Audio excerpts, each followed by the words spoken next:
પંચાયત સમાચાર 24 માં આપનું સ્વાગત છે। દાહોદમાં નકલી બેંક કેસમાં પોલીસે આરોપીઓ સાથે ગુનાનું લાઈવ રિકન્સ્ટ્રક્શન કર્યું। દાહોદ શહેરમાં આબેહૂબ અસલી લાગતી નકલી બેંક ઊભી કરીને ₹28.60 લાખની છેતરપિંડી આચરવામાં ચકચારી કેસમાં પોલીસે ઝડપાયેલા ત્રણેય આરોપીઓ સાથે રાખી ગુનાનું લાઈવ રિકન્સ્ટ્રક્શન કર્યું છે। દાહોદના ગોધરા રોડ પર સ્થિત ધ લેન્ડમાર્ક બિલ્ડિંગમાં ઊભી કરાયેલી આ નકલી બેંકની ઓફિસ ખાતે જ પોલીસના ચુસ્ત બંદોબસ્ત વચ્ચે આ સમગ્ર પ્રક્રિયા હાથ ધરવામાં આવી હતી, જેથી ગુનાની વાસ્તવિક પદ્ધતિનો સચોટ તાગ મેળવી શકાય। પોલીસ તપાસ અને રિકન્સ્ટ્રક્શન દરમિયાન એ હકીકત સામે આવી કે બેજાબાજ ગઠિયાઓએ ગ્રાહકોનો વિશ્વાસ જીતવા માટે પ્રોફેશનલ ફર્નિચર અને કોમ્પ્યુટર ગોઠવીને બેંક જેવો જ માહોલ ઊભો કર્યો હતો।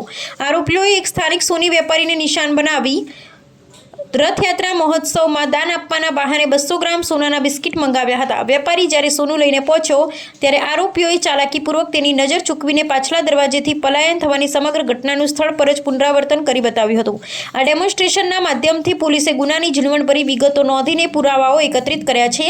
પોલીસ પ્રશાસન દ્વારા આરોપીઓ સામેની કાનૂની કાર્યવાહીને કડક અને કોર્ટમાં મજબૂત બનાવવાના હેતુથી આ રિકન્સ્ટ્રક્શન હાથ ધરવામાં આવ્યું હતું।